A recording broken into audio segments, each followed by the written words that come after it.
vamos a hacer una introducción rápida, cortita, básica. ¿Qué es un middleware? ¿De dónde, o sea, por qué creen que se llama middleware? Básicamente el nombre middleware, lo dice, significa middle, de medio, y software, ware, porque literalmente está en el intermedio de un software, digamos. Básicamente eso significa. En el contexto del desarrollo web, vamos a decir del lado del backend normalmente, en el frontend pueden existir middleware también que se ocupen de ciertas acciones, digamos, de control, pero más bien esto es una capa que se ejecuta, o sea, normalmente está hecho porque es una capa que se ejecuta entre la solicitud del request, es decir, del cliente, del frontend, que llega al servidor y la respuesta, el response que el servidor envía de vuelta al cliente. O sea, siempre está ahí entre medio de eso. Esos son los middleware. Es una función intermedia que tiene la capacidad, por ejemplo, de leer o modificar la solicitud antes de que llegue al controlador principal de la función que va a ejecutar, digamos. Interceptar o puede detener inclusive el flujo que no sea válido. Otra de las acciones que puede tener, o otra de las capacidades que podemos tener, es que puedan modificar las respuestas antes de devolverlas, para que se formatee. Normalmente eso se hace para que todas las respuestas sean iguales. Entonces, por ejemplo, lo que se hace normalmente para que vos no tengas que escribir siempre una respuesta con ciertos argumentos, en el controlador, o sea, en la parte donde nosotros vamos a manejar la lógica del negocio, lo que se hace es devolver la data, por ejemplo, que vamos a manejar en formato de objeto. Normalmente se hace eso. Pero eso llega a una parte del código y el middleware lo que hace es, por ejemplo, si es una función de creación, va a mandar un response con un, por ejemplo, el response va a tener 200, que el 200 es OK, la respuesta, o un 201 cuando se crea algo. También puede mandar diferentes tipos de errores, y ahí es donde entra a formatearse cómo se va a enviar el error al frontend. Entonces el frontend siempre tiene que esperar de una misma manera las respuestas, la data con la información que devolvemos. El OK, por ejemplo, el response con el código de la respuesta, si es 200, hola, si es 200, si es 201, si es 300, 300, 500, 504, 404, etc.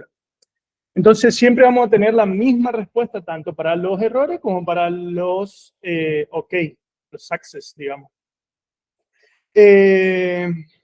También lo que permite acá esto es, o sea, ¿para qué otra cosa se usa un middleware?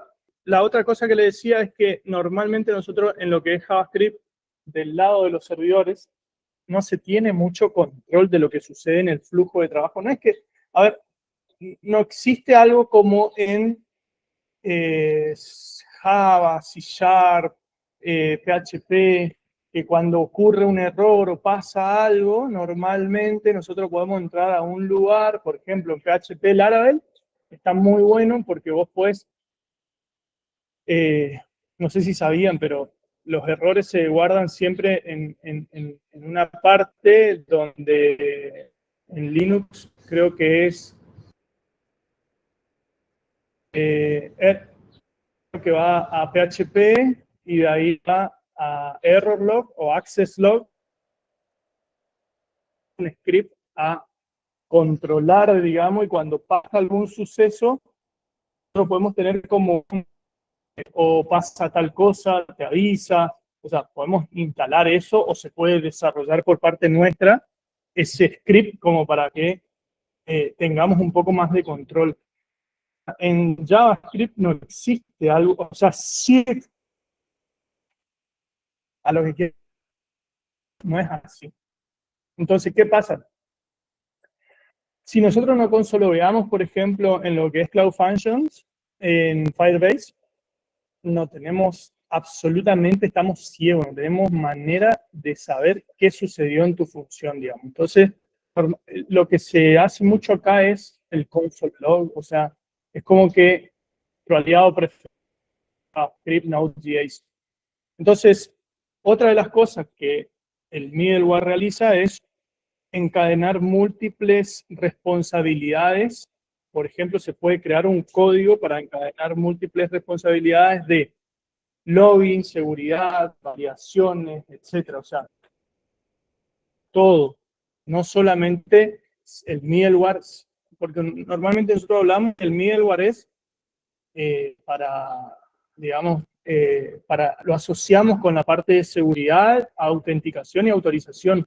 Pero otra de las cosas es el contexto que nosotros tenemos, es el contexto histórico conceptual que le podemos llamar, que el concepto de middleware surgió cuando había demasiado framework de la parte web, hablando siempre obviamente, adoptaron el patrón de diseño de tuberías, pipeline pattern, sería pipeline pattern, se llama, que es un patrón de diseño de tuberías. Pipeline, pattern, con doble T, pattern. Sí, patrón de tubería sería. Este patrón lo que hacía es permitir que las peticiones pasen por una secuencia de etapas. O sea, primero entra acá, después pasa por acá, después hace esto. Entonces, de ahí viene el middleware. ¿Cómo surgió históricamente? O el concepto de middleware es porque pasaba por una tubería, que esa tubería llevaba a ciertas secuencias o ciertas etapas de funciones que cada una podía. Por ejemplo, había una que podía procesar parcialmente la solicitud. Otra podía enviar una respuesta anticipada si queríamos, como muchas veces lo hacemos nosotros en el desarrollo de la vida real. Muchas veces nosotros, para que nuestra aplicación, o sea, lo que pasa en la web, muchas veces vos presionás un botón y te aparece el loading. Cuando hay acciones que conllevan demasiado tiempo, si vos le metés el loading al cliente y tenés que esperar, a veces es más.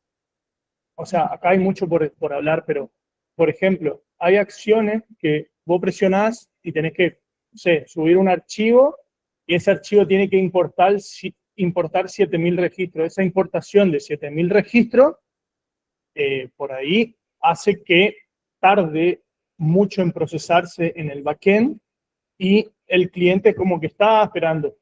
Lo que sucede muchas veces, que eso es los errores que nosotros llamamos por inexperiencias en los desarrolladores, es que ustedes asumen que todo está bien, porque ¿cómo prueba el desarrollador? ¿Cómo testea el desarrollador? Normalmente lo que pasa es que te dicen, bueno, yo necesito que me hagas un importador. Bien, de contacto. Bien. Listo, ya está, anda. Vos lo sacás a producción, vos creés que, o sea, yo cierro los ojos y confío en vos porque vos sos el que está desarrollando. Viene un cliente y te dice, no me anda. Pasa que no se prueba. Lo que ustedes hacen, si ustedes no prueban su código, y se van a chocar 10.000 millones de veces contra la pared. ¿Por qué? Porque el tipo que está del otro lado, en el caso real, probó con 7.000 contactos y ustedes probaron con 5 contactos.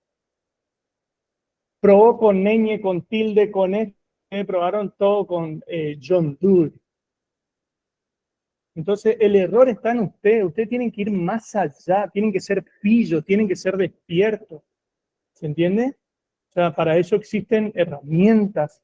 Antes de lanzar algo a producción, tenemos que ser vivos. Si no somos vivos, siempre va a fallar nuestra aplicación. Entonces, esa es una de las cosas que ustedes tienen que tener hoy en día. Es un consejo que yo le doy. El que lo quiere tomar, lo toma. El que no, ahí a chocar contra la pared mañana, como una moto, y se va a estrellar ahí contra la pared. Entonces, una de las cuestiones es que históricamente el middleware, por ejemplo, puede procesar parcialmente solicitudes que le decía, como para ir al grano, es yo envío, hace un loading, pero en segundo plano me sigue ejecutando cosas. ¿Por qué? Porque si yo esa parte de emitir los contactos, yo no la aprobaba con 7.000 o con 10.000, puedo tener problemas no solo de que falle algo, sino que también puedo llegar a tener el problema de el tiempo de ejecución. Normalmente los servidores vienen seteados por defecto con cierto tiempo de solicitud de espera. Y llega un momento que te dice timeout. Claro, se sigue procesando allá, pero la respuesta te tiró timeout porque solamente podés tener, no sé, 7 minutos el servidor en conexión con el... Y capaz que vos subiste un archivo que tenía 200.000 registros y tarda una bocha. Entonces, ahí viene que tenemos que hacer ejecuciones en segundo plano, cuando son códigos complejos, cuando son procesamientos complejos. Entonces, una de las acciones que tenemos que tomar de parte del middleware es, bien, procesamos parcialmente, damos la ejecución en segundo plano y le devolvemos al cliente una respuesta, bien, tus contactos se van a estar actualizando y en algún momento te va a avisar que se cargaron tanto. ¿Se entiende? Porque eso se puede hacer. Bien.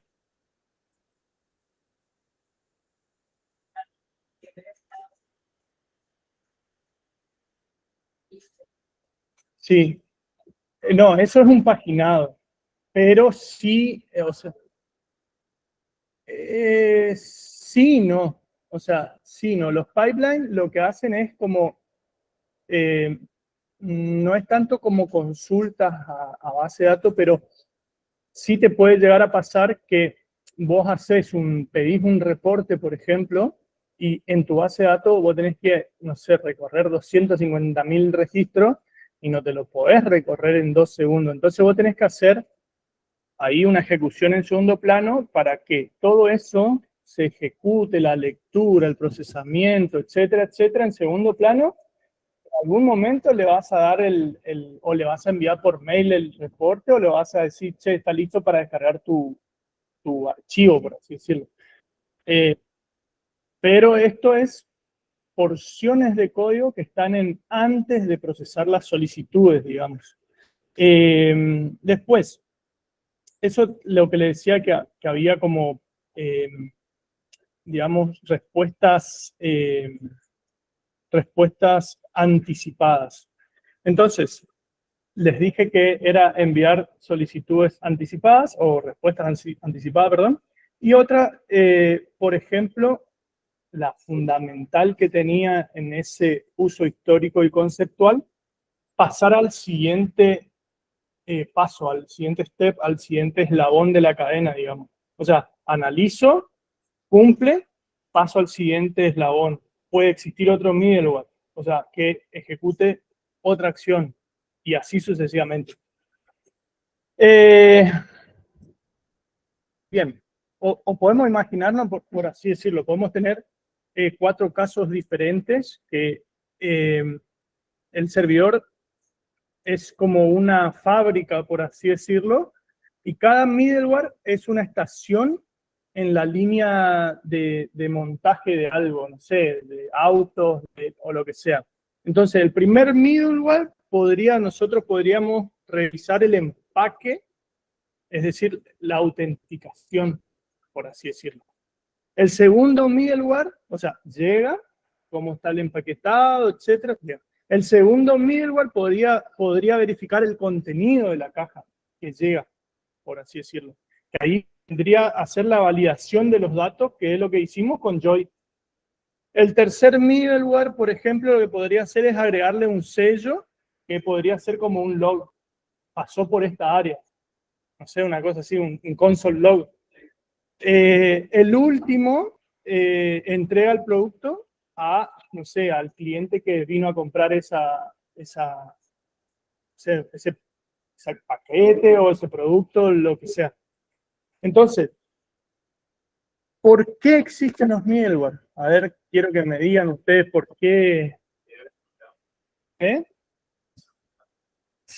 sí, no, o sea, sí es por seguridad, pero también es por otra cosa. Ya le expliqué que nosotros normalmente asociamos el middleware a la parte de seguridad, pero no es tanto a seguridad, digamos.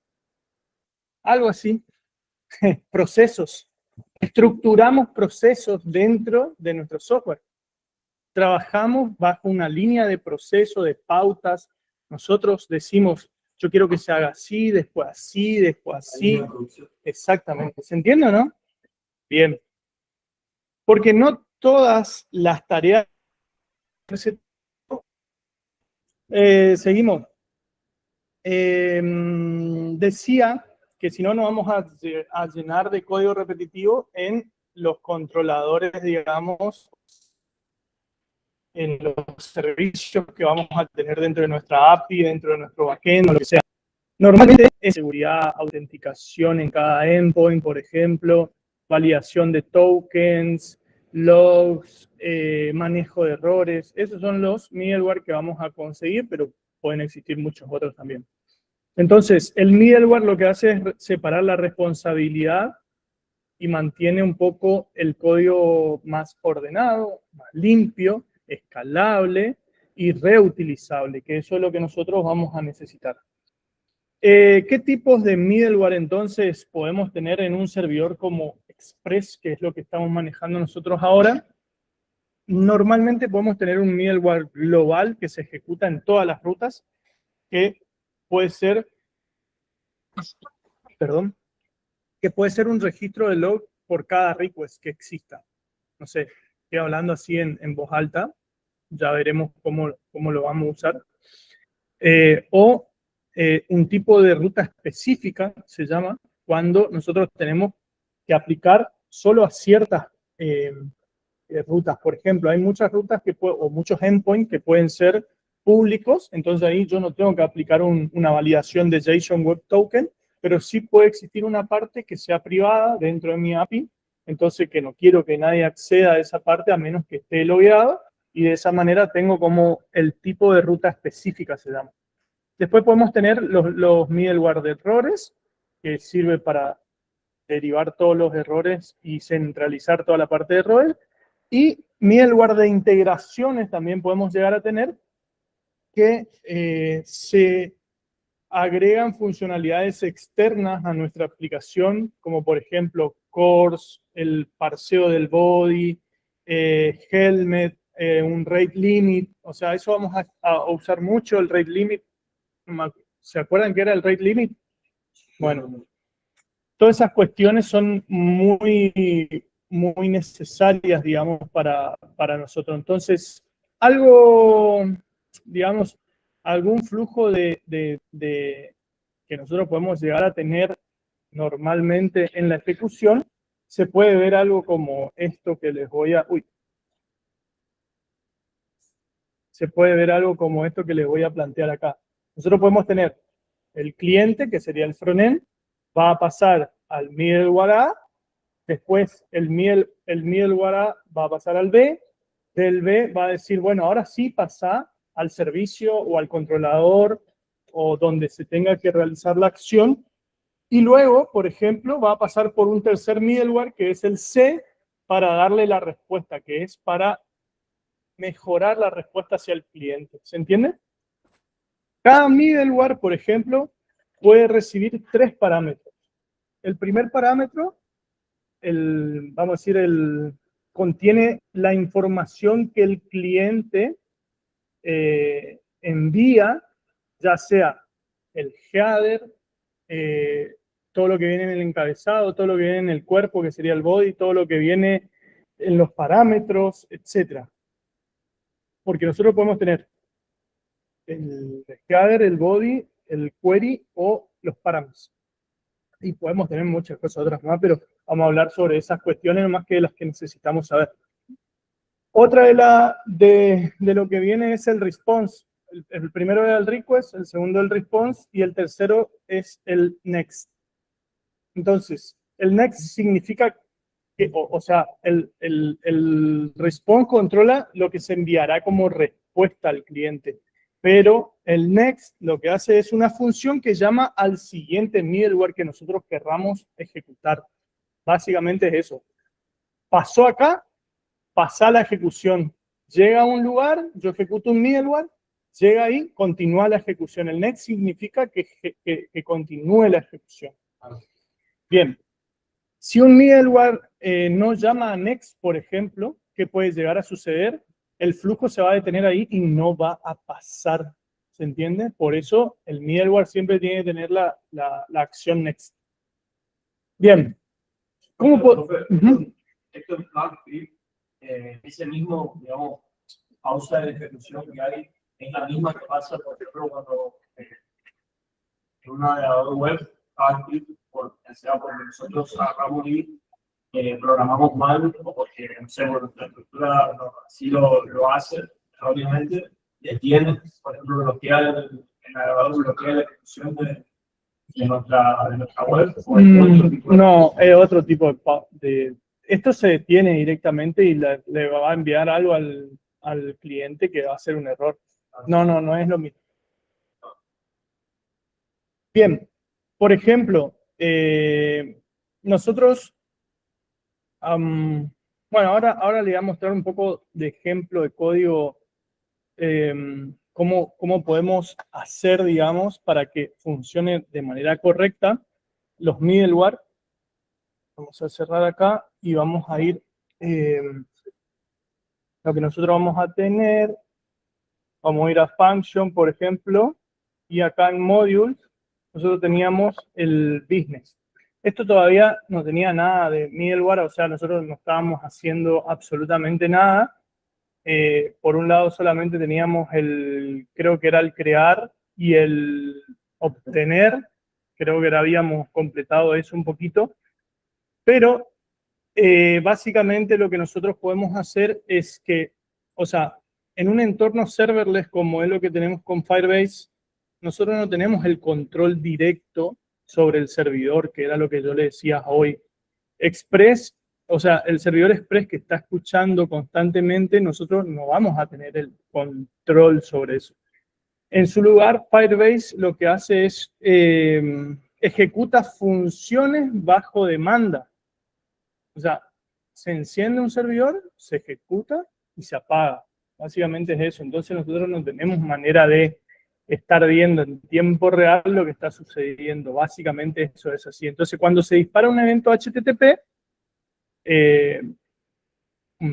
HTTP, Firestore, Out, lo que sea, se va a encender. Pero sí, sin embargo, Firebase nos permite a nosotros usar middleware cuando usamos funciones HTTP basadas en Express. La Cloud Function está compuesta por, podemos hacer funciones HTTP, request, digamos, o podemos hacer funciones de un evento.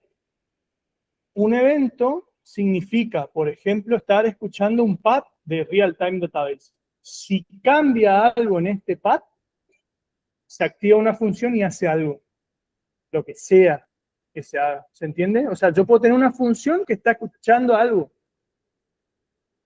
Eso es una porción es un servidorcito chiquitito que está apagado. ¿Está apagado? Sí, está apagado en reposo, digamos, por así decirlo. Pasa algo, pum, se enciende y ejecuta. Eso es cuando nosotros tenemos eventos.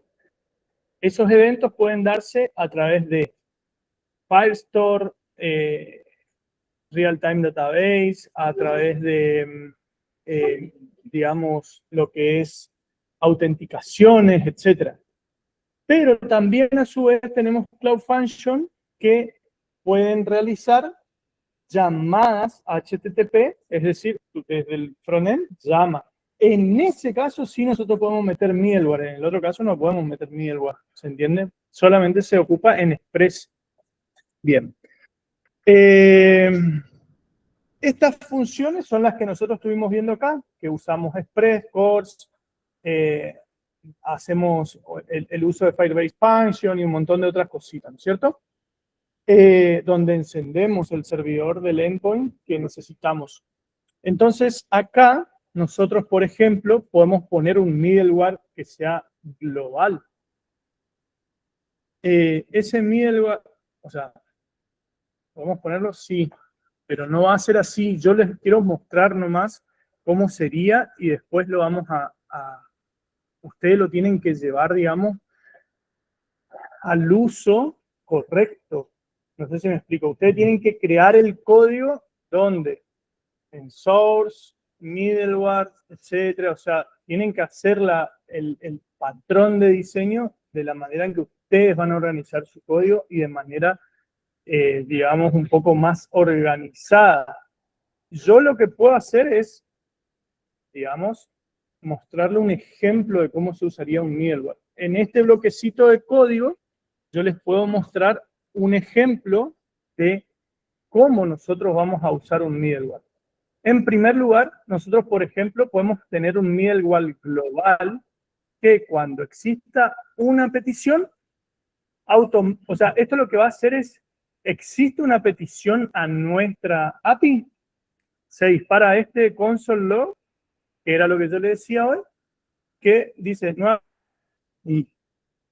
ok, entonces, lo que yo hago acá es un middleware global y por otro lado podemos tener un middleware de autenticación.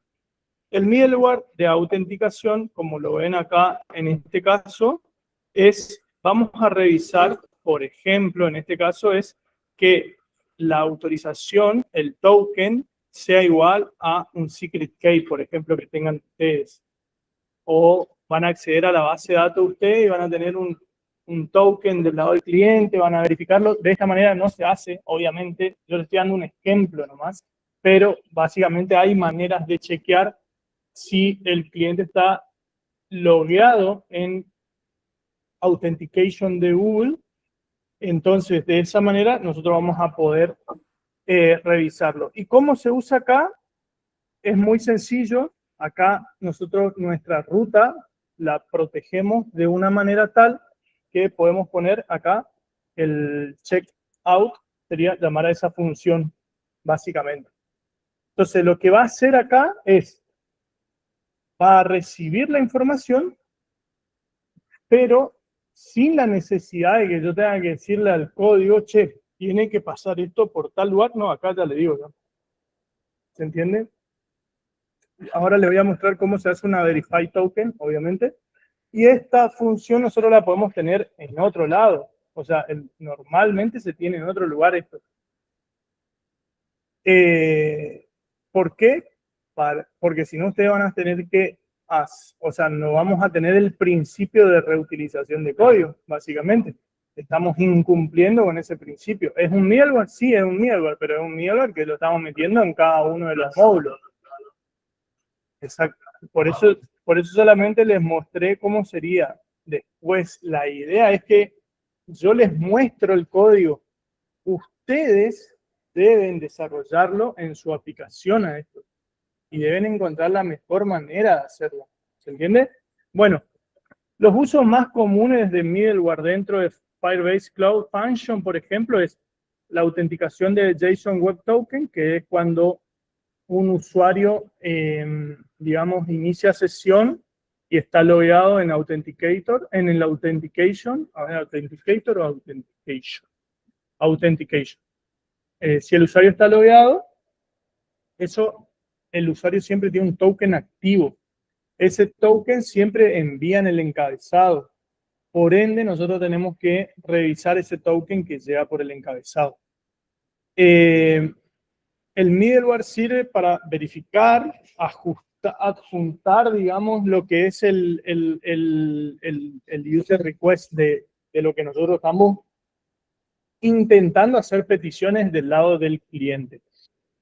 Por otro lado, tenemos la validación de datos entrantes. O sea, el middleware, por ejemplo,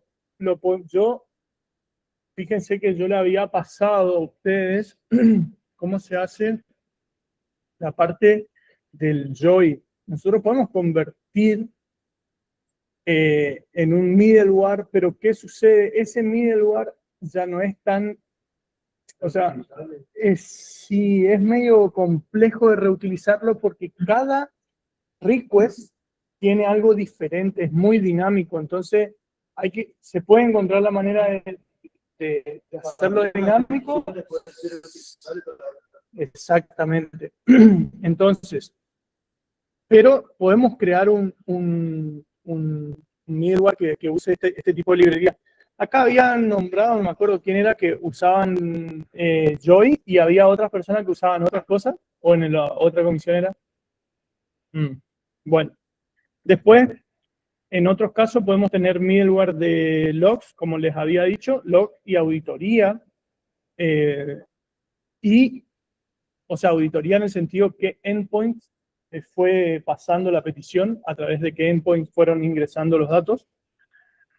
Y podemos tener middleware de controles de acceso, tipo roles. O sea, este usuario tiene acceso para esta funcionalidad, sí o no. Después podemos tener middleware para cores, es decir, que habilite solicitudes desde dominios específicos, porque por ahí puede ser que nosotros, en realidad se tiene que hacer un middleware para eso, es decir, ustedes tienen que decir, bueno, me pueden consultar solamente de este dominio y de este dominio. Entonces, de esa manera ustedes aseguran mucho más su API, digamos. Sanitización de datos, por ejemplo, nosotros podemos con un middleware limpiar el input, o sea, todo lo que viene lo podemos limpiar y podemos sanitizar aquellos datos que vengan con código malicioso, por ejemplo, una inyección de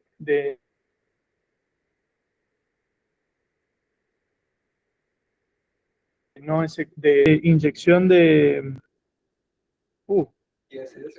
sí, no me acuerdo cómo es la palabra técnica, digamos. No me está saliendo. Bueno, después me va a salir y le voy a avisar. Entonces, ¿cómo sería un ejemplo? Yo le mostré acá como un ejemplito muy básico de cómo sería algo genérico. Pero, ¿cómo nosotros lo tendríamos que usar en algo ya más avanzado?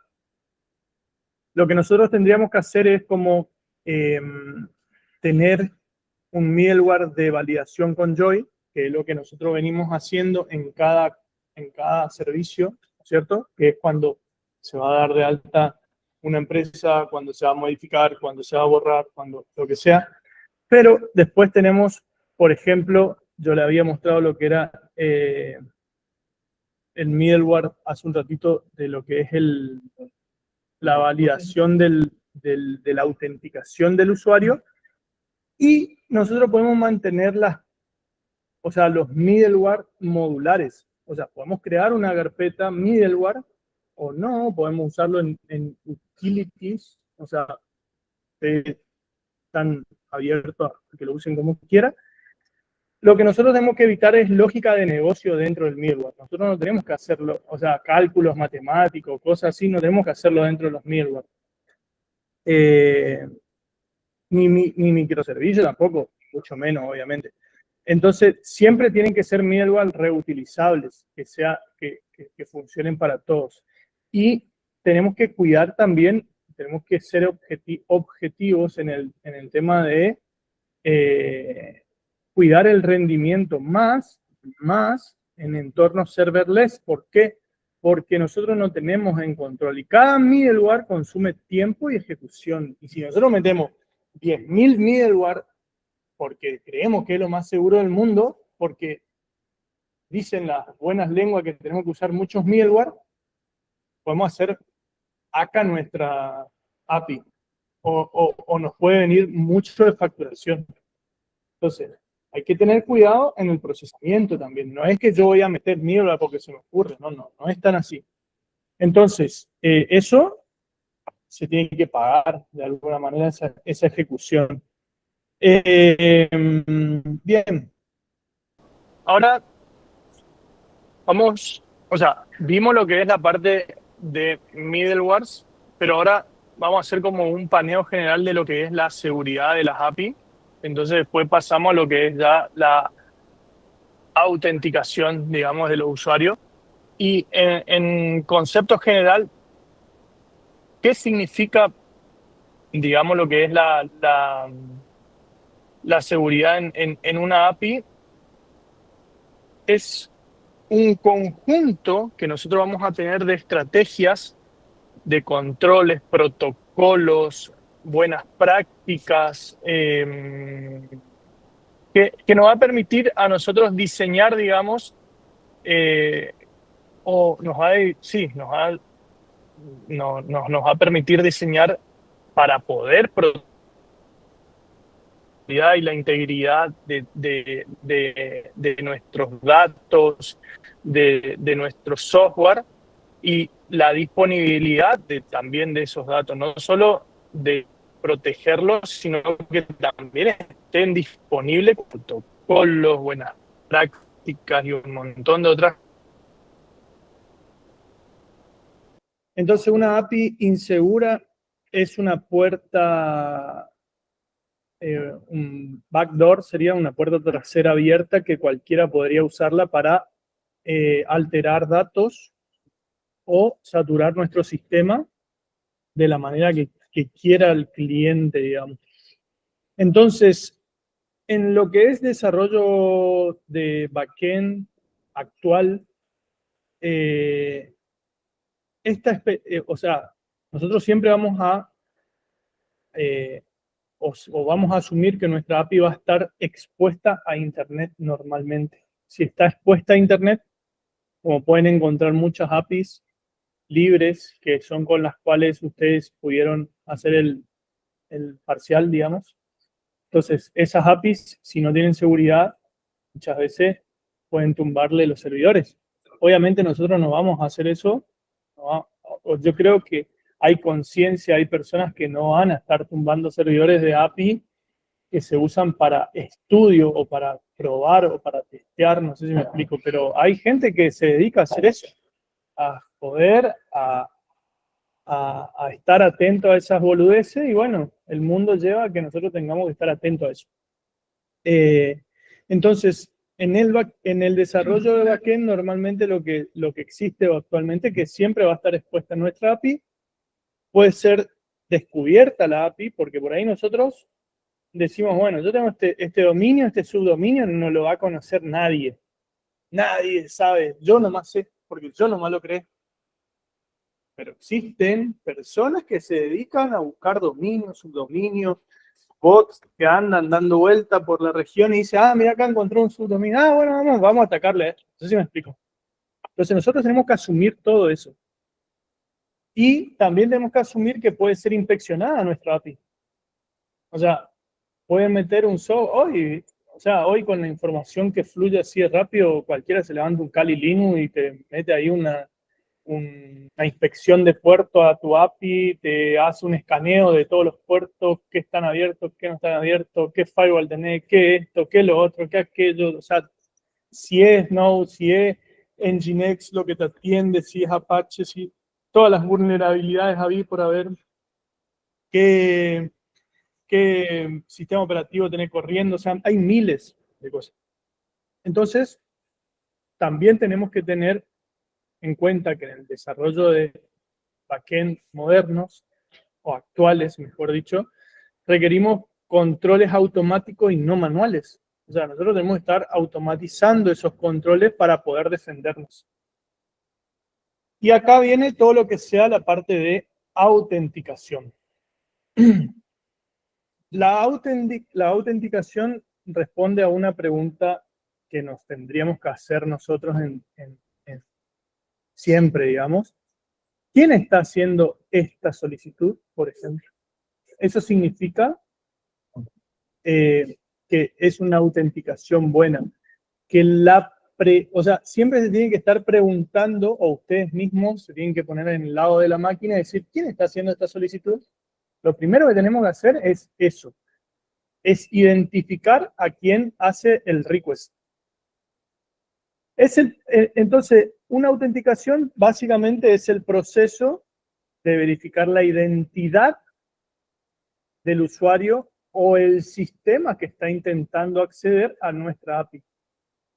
En términos teóricos, lo que nosotros vamos a lograr acá o lo que nos vamos a basar es en factores de autenticación. Por un lado tenemos algo que el usuario sabe, la contraseña. o un PIN, por ejemplo. Algo que el usuario tiene, el token o un certificado, porque puede ser por certificados, o un dispositivo, también puede ser. O sea, nosotros podemos identificar dispositivo y solo ese dispositivo. A ver, hace un tiempo, bueno, y hacemos uno más y después hablo de las tres. O algo que el usuario es, ya sea, por ejemplo, es cuando decimos que es una persona y podemos hacer algo como, por ejemplo, biométrico, huella digital, el rostro, la voz, etcétera. Como muchas veces eso pasa, por ejemplo, en ese caso se usa Mercado Pago, sin ir más lejos. Cuando vas a hacer una transacción medio grande, no sé si les pasó, tipo, decir, bueno, no quiero pasar 1.000.000 de pesos a otra cuenta. Dice, o sea, vamos a poner algo mejor. Vamos a suponer que ustedes agarran y dicen, siempre están pasándose 10.000 pesos, 10.000 pesos, 10.000 pesos. Y un día quieren pasar 300.000 pesos a alguien, automáticamente Mercado Pago te dice, quiero ver una revisión si sos vos o no. Entonces te dice que ponga la cara, etcétera, etcétera. ¿Se entiende? Esos son middleware y tipos de autenticación que tiene por tipos de sospecha, digamos.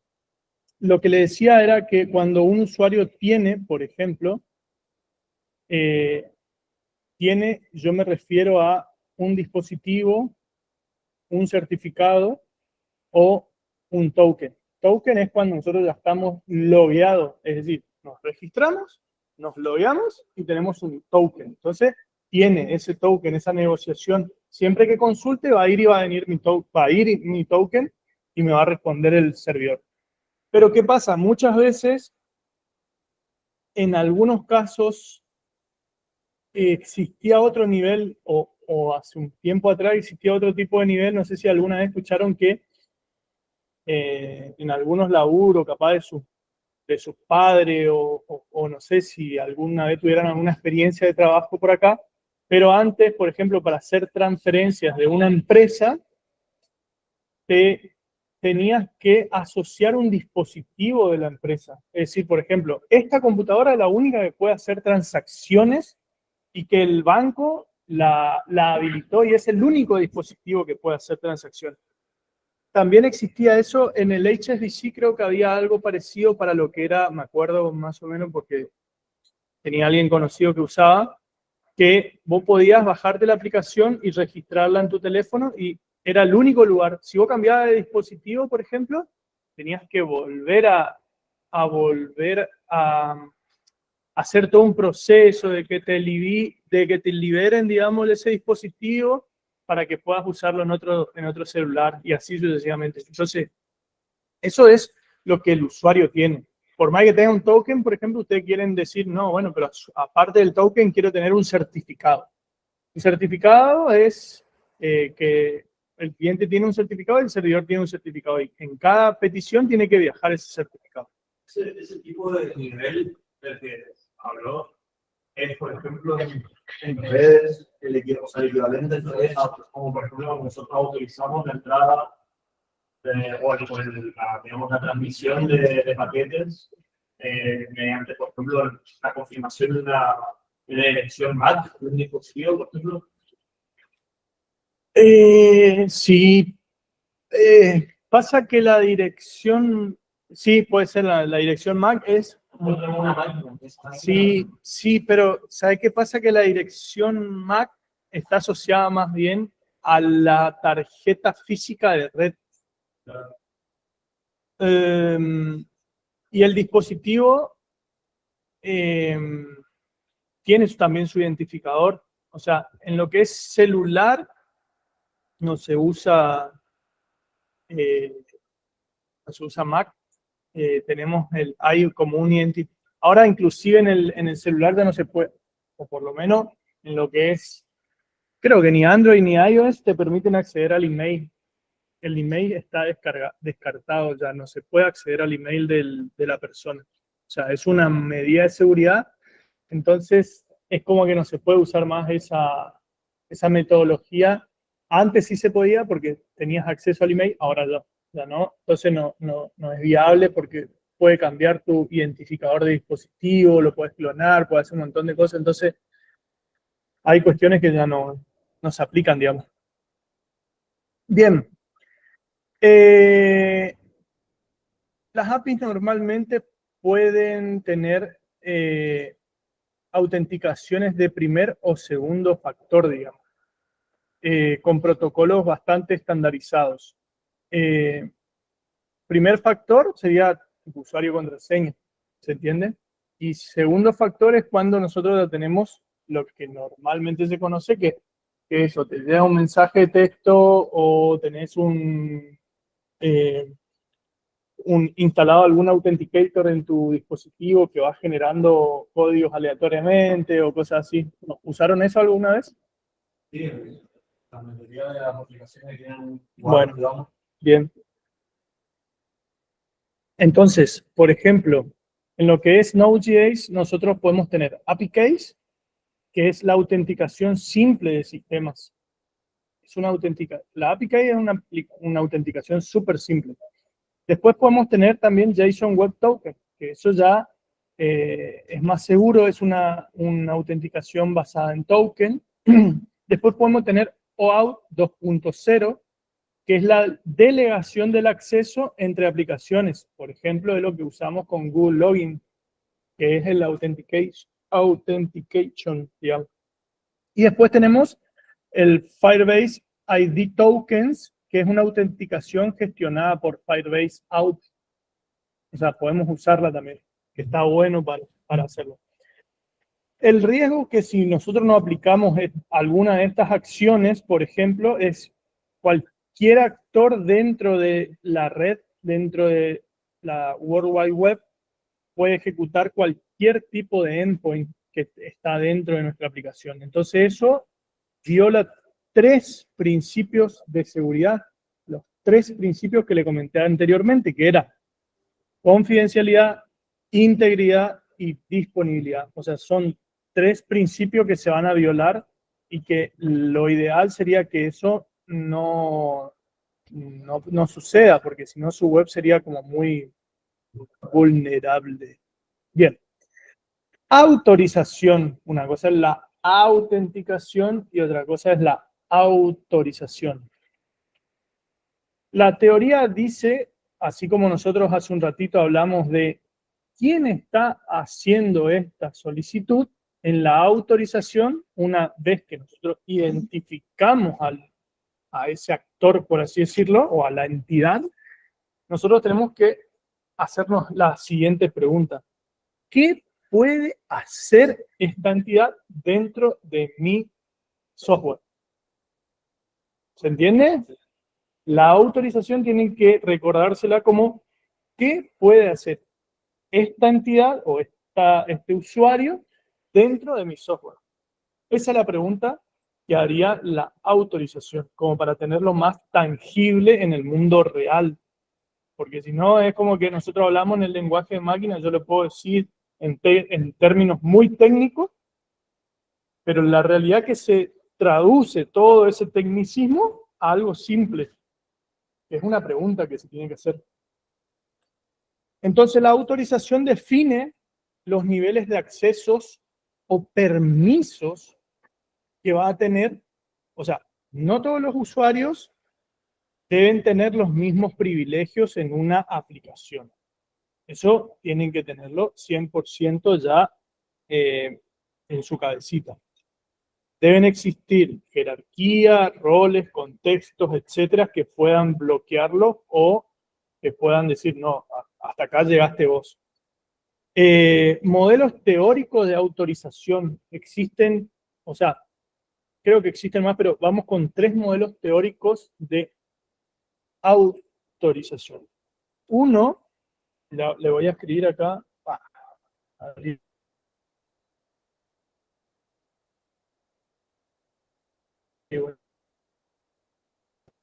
Esto lo que significa es rol basado, o sea, permisos basados en roles, o sea, role-based access control.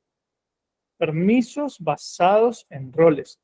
Admin, assistant, no sé, guest. ¿Se entiende a dónde voy? Bien. Entonces, esto está más ligado a admin, guest, etc. Después tenemos perdón.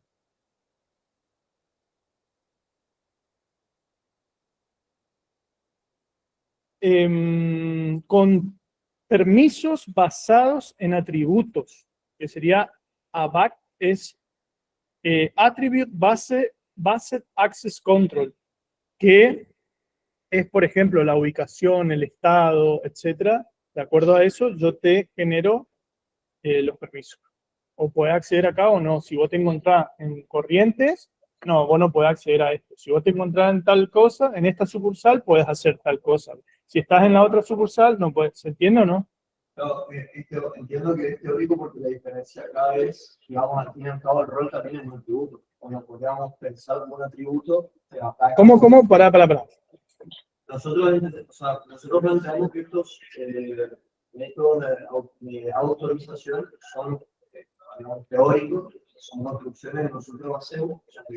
Se hacen, pero esto se lleva a cabo. Claro, pero por ejemplo, el anterior, el roles, Sí. RAC, En roles. claro, utiliza, digamos, también un atributo que es un rol, porque se podría hacer el rol es un atributo. Pero nosotros en este otro, ABAC, por ejemplo, nosotros podemos dejar que tal persona entre a este o a tal persona por sus usuarios un rol. Sí, ambos son atributos. Ahí es donde radica lo teórico. No, sí, pero no termino de entender. Claro, porque, por ejemplo, nosotros tenemos, no sé, los e-commerce, poner en nuestra parte de nuestra página web, tenemos roles. O sea, nosotros tenemos atributos de un usuario, y entre eso tenemos el atributo que es rol, como puede decir. No se mezcla el rol. El rol es rol. Yo tengo el tipo de rol administrador, puedo ver todo esto. Yo tengo el tipo de assistant, puedo ver esto. Eso es una cosa. Otro tipo de manejo es lo que le decía recién, es ABAC, que es por atributos. Claro. O sea, para mí son dos cosas diferentes, no tiene nada que ver una cosa con la otra. Pero por ejemplo, si nosotros manejáramos los roles, o sea, si nosotros identificáramos los roles del usuario, porque el atributo, digamos, el usuario tiene un atributo de rol. Pero el atributo no, vamos de vuelta, el atributo no tiene nada que ver con el rol. Esto es, por ejemplo, existen software que si yo pertenezco a una ubicación X, puedo ver esto. Por ejemplo, vamos al caso más. ¿Alguien acá juega al pádel? ¿Alguien acá juega al pádel? ¿Sí? ¿Ven el World Padel Tour o ahora el Premier? Bueno, ustedes se conectan a internet, ponen YouTube, no pueden ver, porque están ¿en dónde? ¿Te conectás a Miami? ¿Puede ver o no? O sea, eso es basado en atributos. ¿Se entiende o no? Sí. Bien. Son dos cosas diferentes, lo que te quiero decir. No es que nosotros podemos mezclar las cosas. Claro, una tecnología base su permiso, rol específico y otra determinado atributo que tú definas. Sí, o por ejemplo, tenés más de 18 años, puedes ver. Tenés menos de 18 años, no puedes ver. ¿Se entiende o no cómo vienen las cosas? O sea, alguien que se registre en YouTube, muchas cosas no le aparecen. ¿Por qué? Porque, por ejemplo, yo marco normalmente los videos que son aptos para mayores de 18 años, porque si yo digo tipo malas palabras, después me pueden penalizar. ¿Se entiende o no? Por ejemplo, The Wild Project no puede ver cualquier niño. No sé si me explico. O sea, todos los chicos que están registrados hoy, ¿qué hacen? Se registran con más 18 supuestamente. Pero bueno, eso ya es tipo un fraude que están haciendo ellos. No sé si me explico. Es más, hay miles de juegos que vos no podés jugar si sos menor de edad. Entonces, a eso va. Ese tipo de rol va a parar a ese, digamos, sea, está destinado a eso. Después, por otro lado, tenemos el PBAC, que sería control de acceso basado en políticas, que sería Policy Based Access Control, vendría a ser.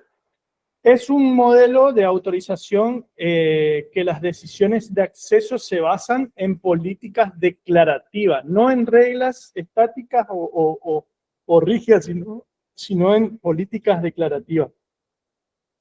El usuario tiene tiene el rol de administrador, poner. Eso es, en lugar de hacerse esa pregunta, como veníamos haciendo las preguntas hace un ratito, de hacernos esa pregunta, en este caso sería, ¿existe alguna política activa que autorice esta acción bajo estas condiciones? Entonces, vuelvo a decirle la pregunta, ¿existe alguna política activa que autorice esta acción bajo ciertas o estas condiciones? Entonces, las políticas son reglas lógicas que van a evaluarse dinámicamente. Por ejemplo, un usuario puede acceder a un recurso X, el que quieran, si el recurso pertenece a su organización y si la solicitud ocurre dentro del horario laboral, por ejemplo. Eso sería bajo políticas. ¿Se entiende o no?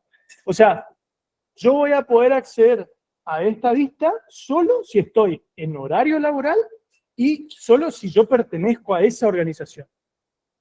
Si no, no voy a poder ver.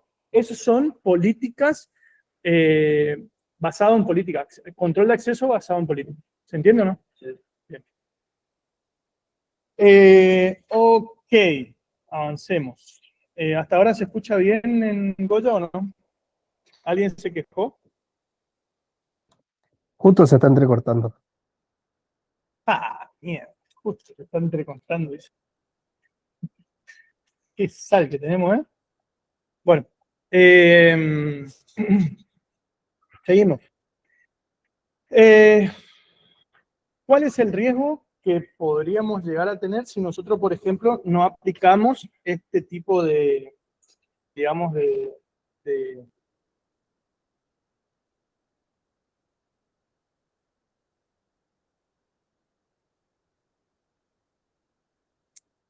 autorización? Una API autenticada, pero sin autorización, permite que un usuario común ejecute cualquier parte del código que nosotros no queramos. O sea, y puede hacer cosas que no debería tener permiso. Por eso normalmente existen jerarquías. Por ejemplo, vos podés hacer la transferencia, él no.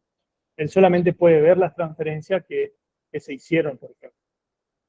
Vos podés hacer un merge en GitLab, pero él no puede hacer un merge. Él puede hacer un merge request, por ejemplo, pero después quien realiza el merge es la persona administrador o el que está a cargo del proyecto o lo que sea. Por eso existen jerarquías, por eso existen roles, por eso... Entonces, siempre las aplicaciones tienen que tener eso. Eso más o menos se tienen que ir dando cuenta en sus aplicaciones que estuvieron haciendo, cómo o qué tipos de autorizaciones van a usar. Y hay veces que se mezclan varias autorizaciones. Se pueden mezclar más de un tipo, digamos. ¿Se entiende? Podemos mezclar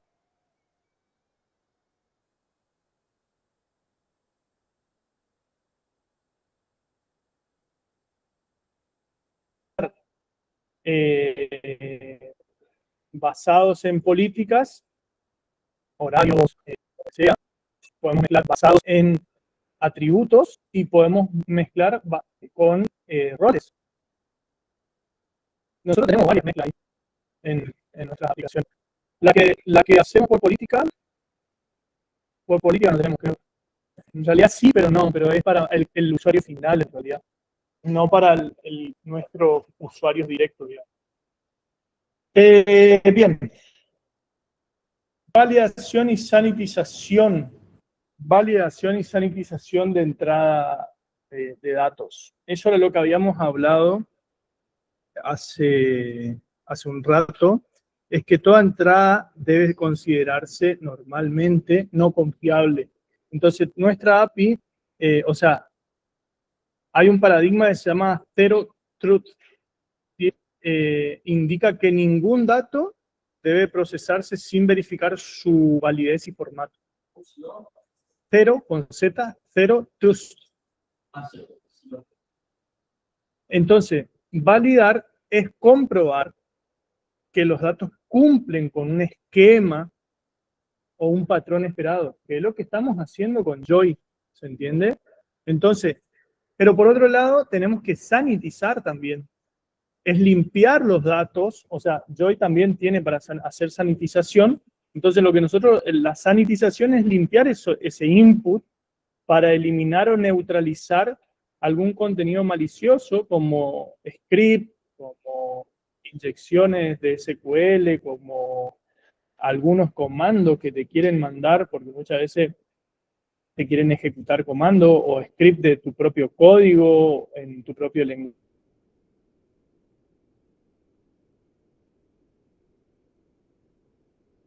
Vulneraron nuestros servidores, digamos. Entonces, ¿cuál sería un riesgo teórico en este caso de la validación y la sanitización? Es, por ejemplo, el ataque de inyección. Es uno de los ataques, pero que lleva añares, digamos, y de los más peligrosos que son el ataque de inyección. En OSAP, OASAP sería, ahora ahí voy a buscarlo mejor.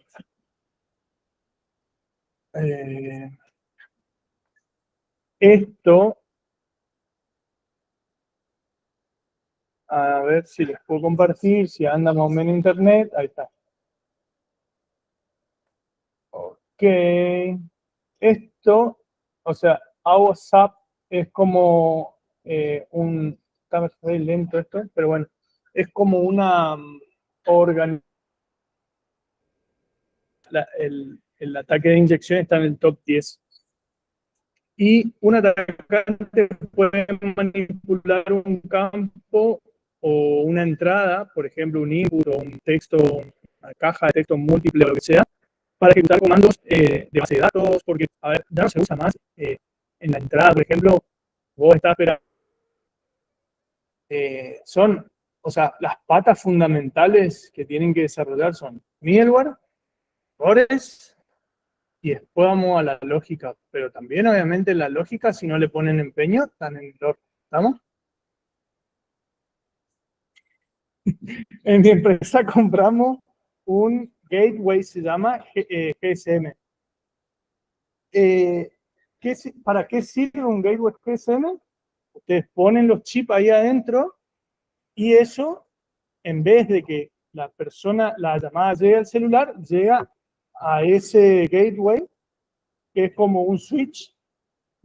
Tiene una antenita, inclusive de todas las bocas que tiene se pone una antenita arriba del rack y eso hace que obtenga señal de telecomunicaciones de la empresa que contrataron, personal, Claro, Movistar, etc.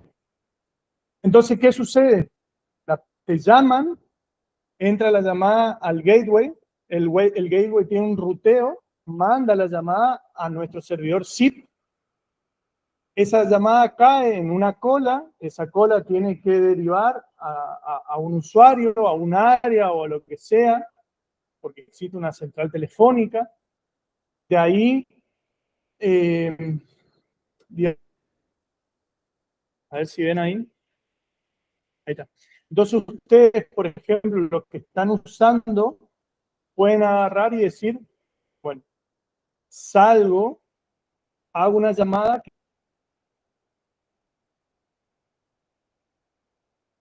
que sea automática esa llamada a través del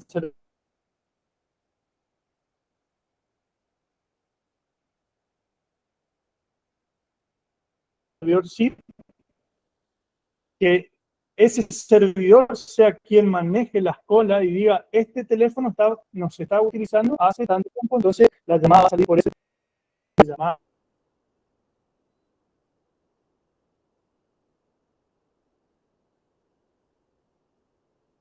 Para un montón de cuestiones en el medio. Y a su vez a eso, que tenemos las líneas, que muchas veces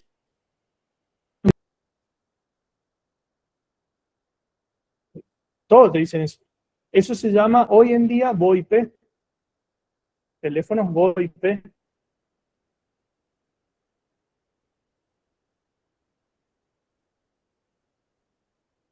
O líneas VoIP, ¿está? Entonces, porque ya no existe más una línea hoy en día en tu casa, la antigua que iba por el cable cobre.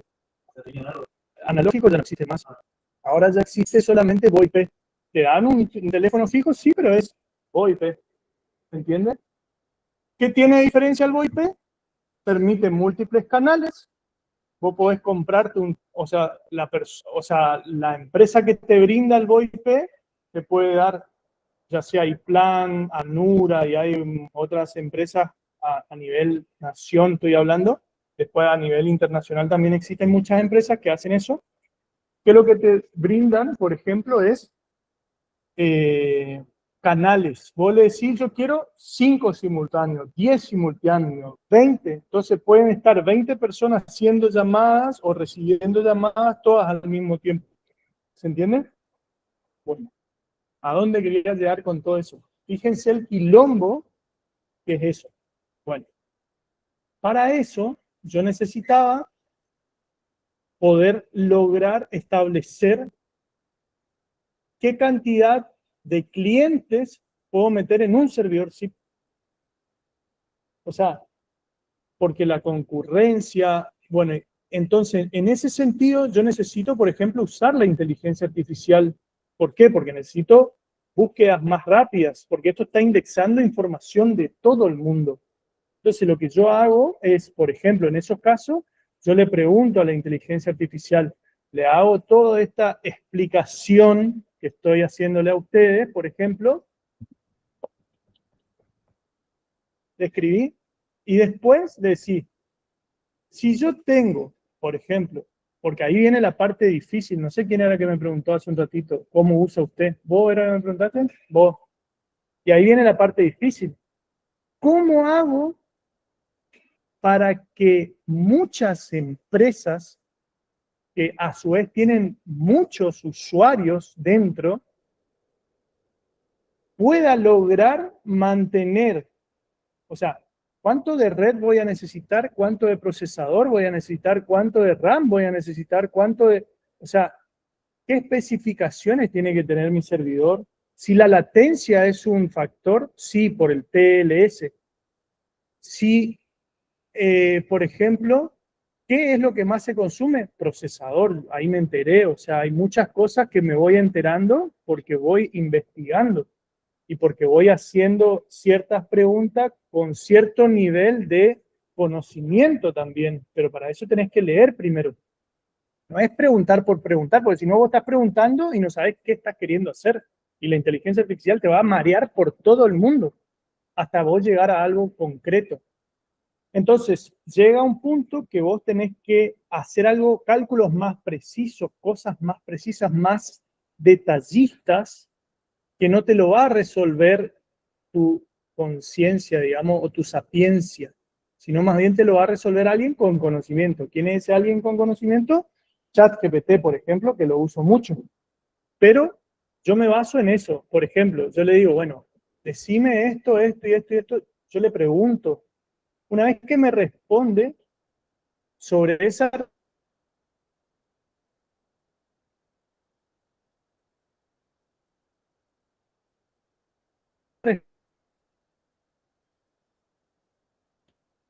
y que ese producto mañana estén usando 5 empresas y no me funcione. O sea, todo mi cálculo de costos, porque vos tenés que hacer un cálculo de costos, ¿cuánto le vas a cobrar a tu cliente por cantidades de línea? ¿Cómo le vas a cobrar? Un montón de cuestiones que tiene tu modelo de negocio. Eso es lo que yo le estoy queriendo comentar. Su modelo de negocio es quien predomina acá ante todo. Entonces, yo primero necesito saber cuánto me va a salir cada cliente o cada línea que van a utilizar. Segundo, qué cantidad de servidores voy a necesitar y un montón de otras cuestiones. Después me siento con profesionales, porque para esto obviamente nosotros estamos haciendo una alianza estratégica con otra empresa, que es la que va a llevar a cabo el proyecto de todos los servidores de llamadas.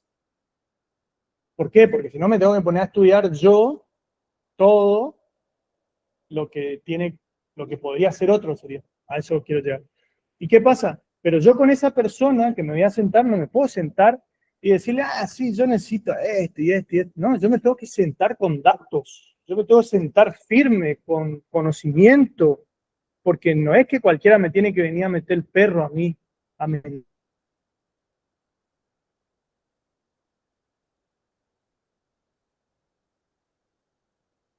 mentirme, a darme vuelta, porque hay programando y ustedes, por ejemplo,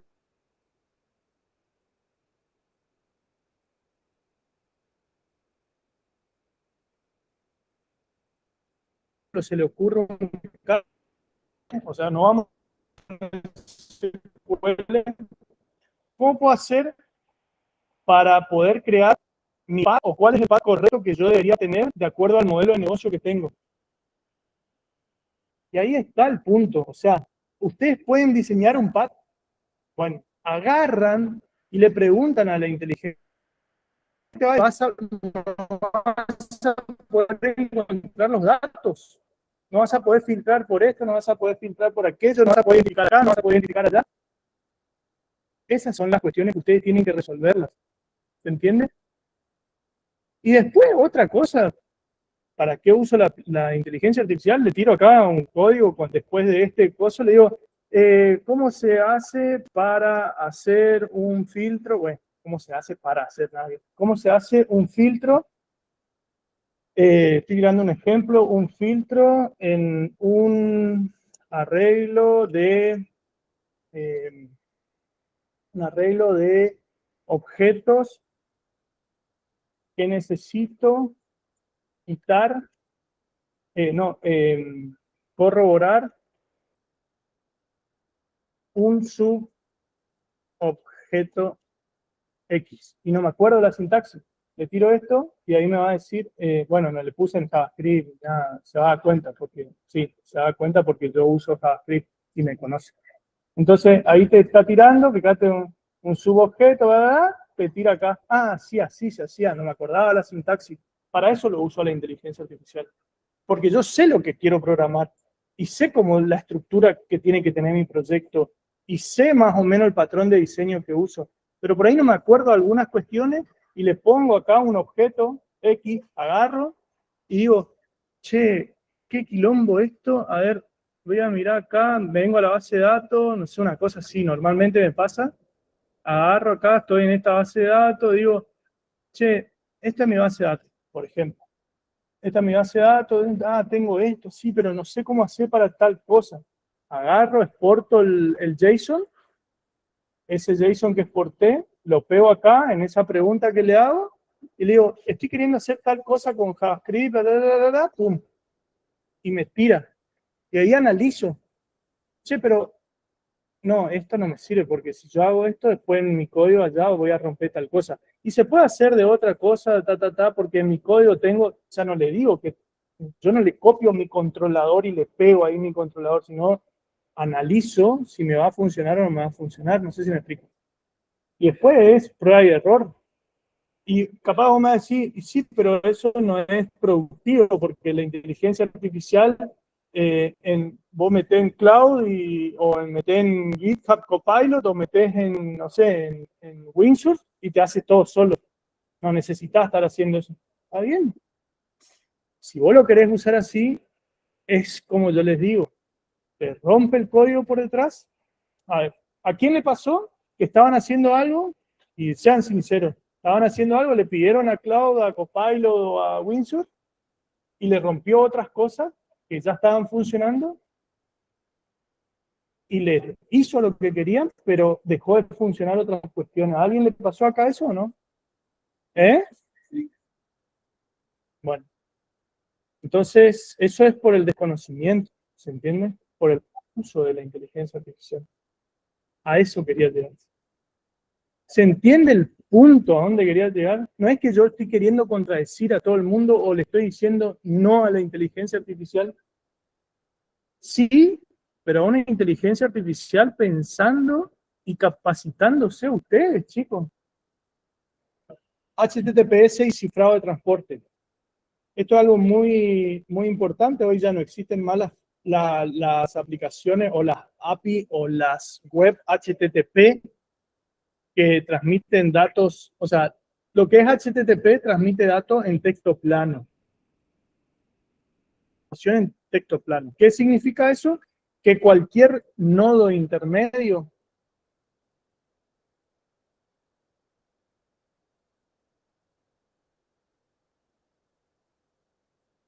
aceptar la información,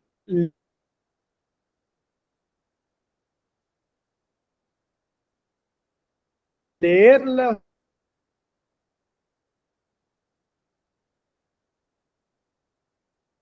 middle in the middle. ¿Cómo? Hombre en el medio, exactamente. Man in the middle. Bien, te pones. Sí, pero eso tiene un. Sí, pero eso tiene un nombre que es también a su vez. Uy, no me voy a acordar. Bueno.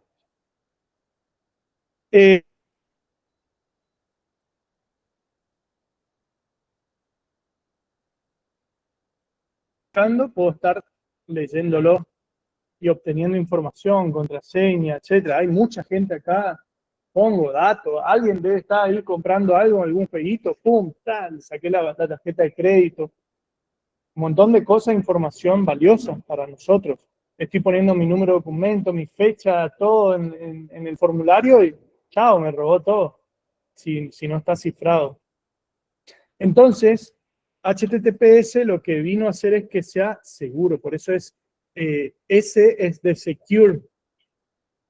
Lo que hace es añade una capa de TLS. ¿Qué significa TLS? ¿Alguien sabe? Sí,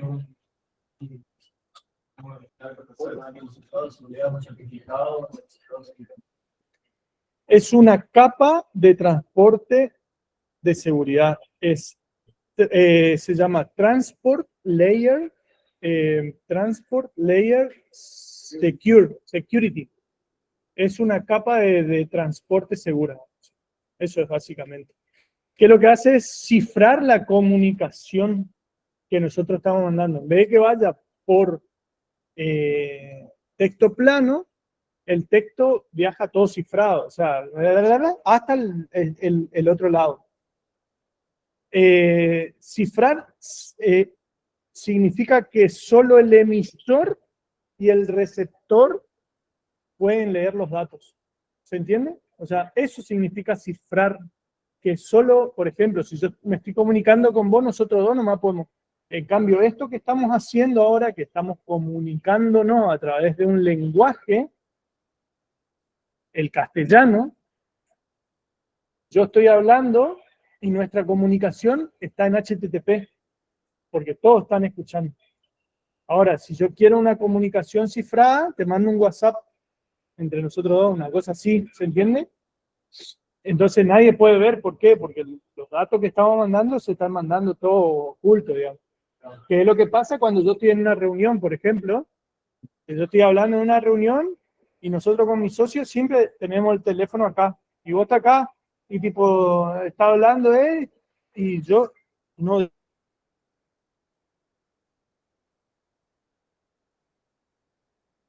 diga tal pum, le mando. Y él le vira el teléfono. Esos son digamos.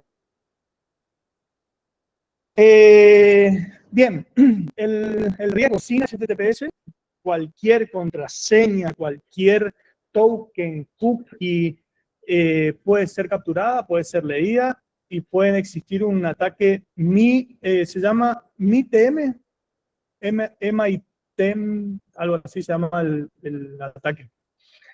La autenticidad del servidor no está garantizada cuando no usamos HTTPS.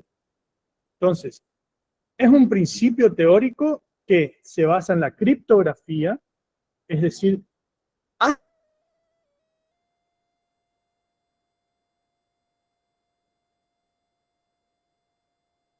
public key la tenemos nosotros los clientes y la private key la tiene el servidor. Y el concepto de confianza en certificados PIK se llama, son certificados, digamos, que tienen una especie de cifrado donde es como, tiene un begin y un end, algo así. Y en el medio hay como todo un choclo de caracteres. Creo que en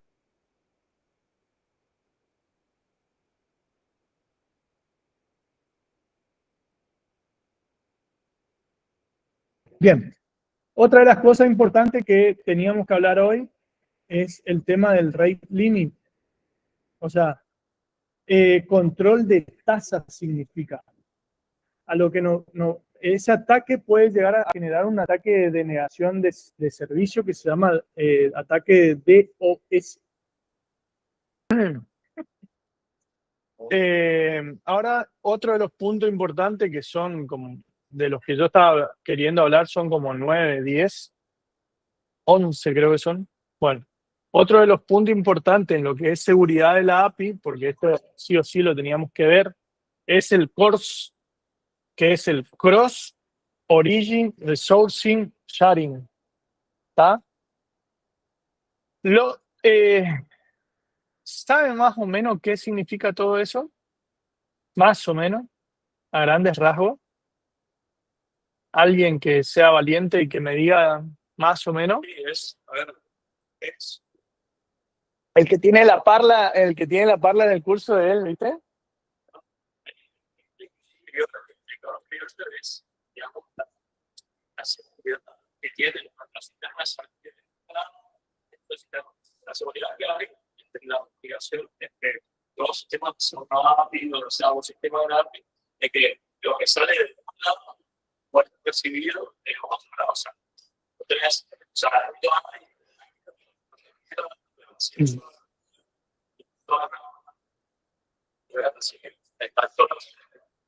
no es tan así, pero bueno.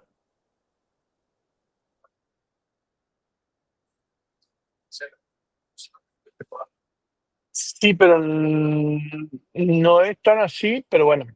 Vamos a suponer que sí. Pasa que esto es más bien del lado del servidor. ¿Por qué? Porque lo que nosotros tenemos, o sea, el course, vamos a decir lo que es el Cross-Origin Resource Sharing, lo que hace es todos los navegadores, o sea, todos los navegadores, Brave o Safari, Mozilla, Edge, Chrome, no sé si me estoy olvidando de alguno, aplican una política llamada Same Origin, es decir, todos los clientes, estamos hablando de cliente, cuando yo hablo de cliente me estoy refiriendo al navegador, entonces todos los clientes tienen una política llamada Same Origin Policy, que lo que prohíbe es que un dominio, por ejemplo, midominio.com, haga peticiones HTTP, o sea, fetch, digamos, a otro dominio. Por ejemplo, pepito.com, pero la pucha, .at.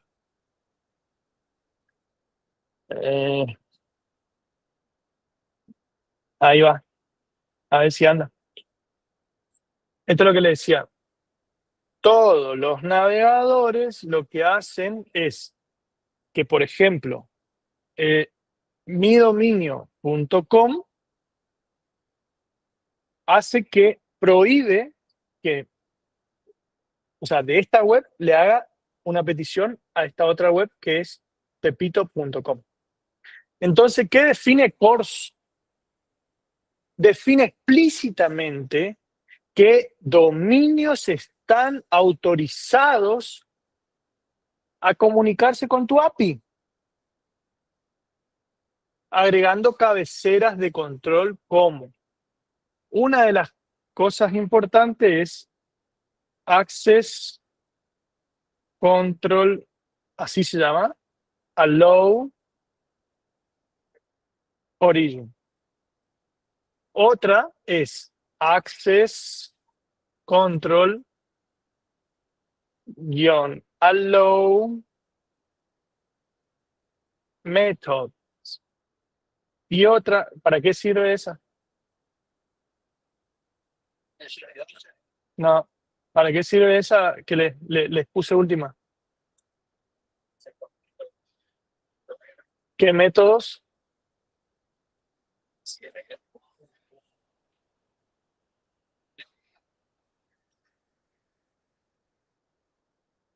Exactamente. Lo que hace es especificar qué métodos voy a usar. Voy a permitir get, post. Por ejemplo, hay APIs que dicen, yo solo permito get y post. Hay otras que te dicen, yo permito get, post, put, delete. ¿Está? Bien. Y hay una más que es headers. Entonces, un course mal configurado, es decir, por ejemplo, que tenga algo como esto.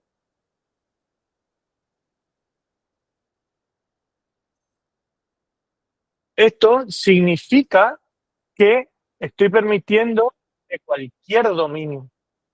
¿Se entiende? El asterisco significa que yo permito que cualquier dominio me consuma la información. Entonces, si nosotros tenemos esto, significa que cualquier sitio web pueda consumir nuestra API. Y esto lo que hace es expone los datos de los usuarios logueados a terceros, básicamente. Entonces, siempre nosotros acá tenemos que decir, bueno, yo ahora quiero que dominio.com pueda acceder a mi dominio pepito.com.ar. ¿Se entiende? Y acá creo que se puede poner, esto creo que se puede poner algo así como, y también quiero permitir, no sé, vamos, igual esto no es tan así, porque es HTTPS, creo que es así, HTTPS,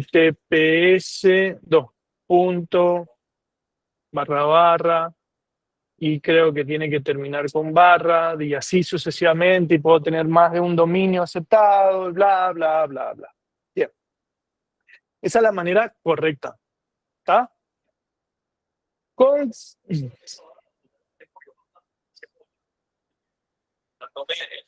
No, normalmente esa es la barra del inicio de la aplicación del proyecto.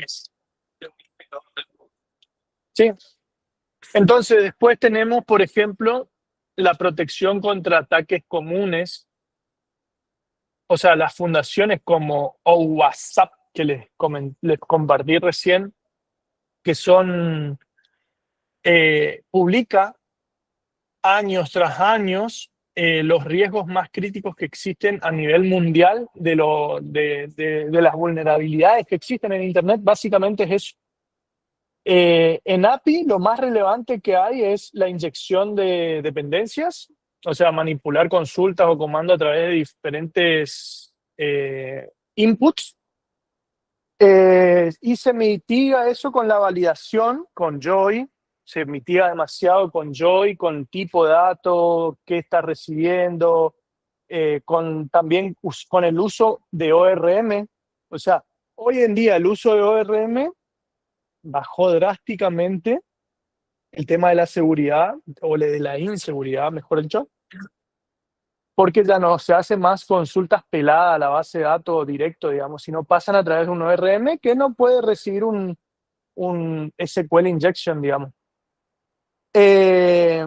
Después tenemos todo lo que es el cross-site scripting, que es el XSS, que, o sea, como les dije, tenemos por un lado los más relevantes que debemos saber es la inyección, el XSS, que es el cross-site scripting, que lo que hacen este insertan script dentro de un input, por ejemplo, y eso se ejecuta en el navegador de otros usuarios, básicamente. Y lo que se hace es se mitiga con escapes de caracteres y sanitización de código, porque eso es lo que tenemos que hacer siempre, sanitizar la entrada, digamos. Después tenés el CSRF, que no sé si lo habrán visto en Laravel, pero bueno, si no lo vieron, los formularios normalmente tenés como para crear un formulario tenés una opción que es @CSRF. Ese @CSRF lo que hace es que genera un token que únicamente el backend puede dar de alta o puede recibir información con ese cifrado, por así decirlo. Después tenemos directorios transversales. Eso es algo importante en nuestras aplicaciones porque, o sea, es una vulnerabilidad que existe que se llama directorios transversales, que permite acceder a archivos fuera del directorio. O sea, tipo, hay muchas reglas que se configuran dentro del servidor con Nginx o con Apache o qué sé yo. Si alguien entra a tu servidor, por así decirlo, si te llegan a ingresar a tu server, que no puedan acceder a otras rutas que no sea la ruta donde está el proyecto. Entonces, claro, exacto, punto barra, o te hacen el chirimbolito de estar arriba de la ñ, barra tal cosa, y te acceden o sea, te pueden acceder al etc, a las carpetas re grosas que tiene tu Linux en producción y, no sé, te hace un hermoso despelote ahí adentro.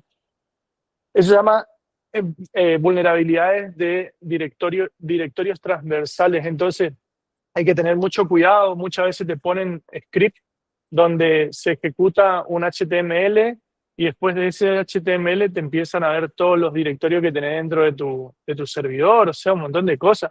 Es más, te instalan minadores de Bitcoin, no, de Bitcoin no, pero de alguna moneda que te genera 0,01 centavo de dólar, pero te está consumiendo los recursos de tu servidor. O sea, hay muchos de eso. O sea, realmente existen muchas cosas de eso. Bien, cabeceras seguras, otra de los puntos. Los headers, o sea, el navegador interpreta las respuestas HTTP y ejecuta comportamientos, o sea, las cabeceras de seguridad que nosotros vamos a tener controlan esos comportamientos para evitar vectores de ataque. Entonces, por ejemplo, nosotros podemos tener en el headers algo que se llama Content Security Policy. Esto lo que hace es bloquear los scripts externos no autorizados. Básicamente esto en el header significa que vamos a bloquear los scripts externos no autorizados. Después tenemos algo así como se llama Xframe Transport Security. Esto lo que hace es fuerza a usar HTTPS, sí o sí.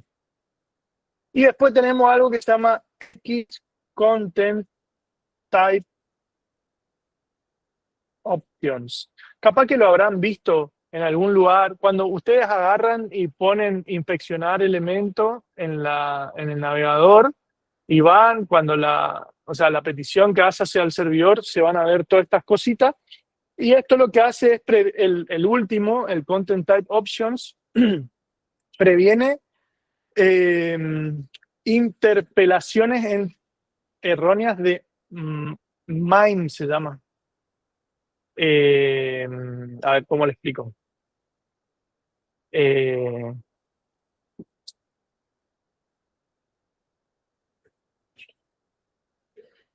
Lo que hace es que, o sea,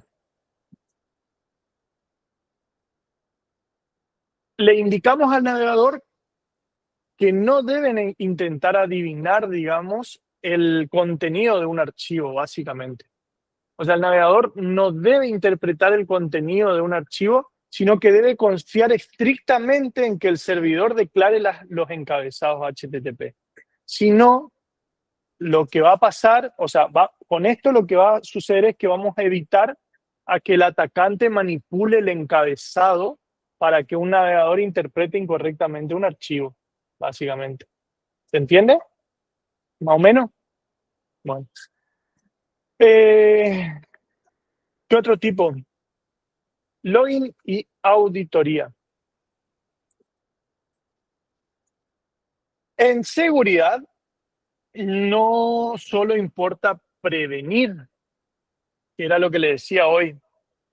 Al comienzo, más o menos, yo estuve hablando que PHP tiene unos lugares donde se hacen logs, donde nosotros podemos tener scripts que puedan estar corriendo y esos esté en constantemente auditoría, y si pasa algo puede enviar una notificación. No sé si se acuerdan de todo eso que le dije, pero esto sirve para prevenir. O sea, la seguridad no es que solamente existe para prevenir, sino para detectar y rastrear también incidentes dentro de nuestro servidor, dentro de nuestra aplicación. Todo eso, Laravel, por ejemplo, tiene un log interno que te permite hacer todo ese rastreo.